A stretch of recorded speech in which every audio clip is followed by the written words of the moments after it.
বিসমিল্লাহির রহমানির রহিম। আসসালামু আলাইকুম। সুপ্রিয় দর্শক, কেমন আছেন? আলহামদুলিল্লাহ, আমিও ভালো আছি। শীতের দিনে কিন্তু ভর্তা ও ভাজি ছাড়া চলেই না।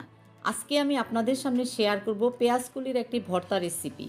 এই ভর্তাটি আপনাদের সবারই ভালো লাগবে। এখন যেহেতু শীতকাল, বাজারে অনেক পেঁয়াজকলি পাওয়া যাচ্ছে। চলুন কিভাবে আমি ভর্তাটি তৈরি করেছি দেখে নেই। আমি এক আটি পেঁয়াজকলি কেটে ধুয়ে সামান্য পানি দিয়ে সিদ্ধ করতে বসিয়ে দিয়েছি। অন্য পাশে একটি ফ্রাই প্যান বসিয়ে সামান্য তেল দিয়েছি শুকনো মরিচ ভাজার জন্য।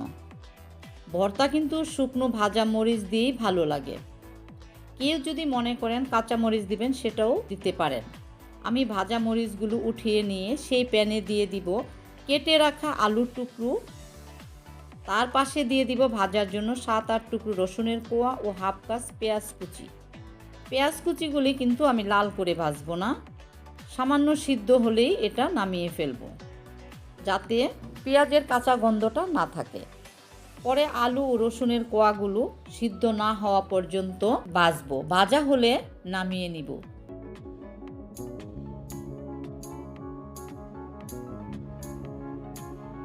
সেই প্যানে সামান্য তেল দিয়ে ভেজে নিব সিদ্ধ করে রাখা পেঁয়াজ কলিগুলো ও 2টা টুকরো করে রাখা টমেটো।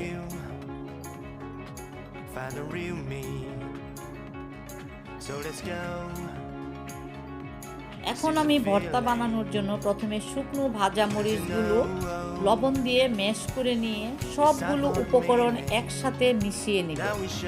এরপর এর সাথে দিয়ে দিব ভেজে রাখা পেঁয়াজ কুচি।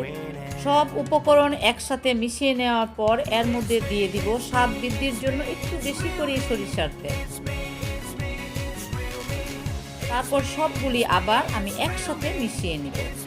এখন আমার পেঁয়াজ কুচির ভর্তাটি তৈরি হয়ে গেল। সার্ভিং ডিশে পরিবেশন করে নিব।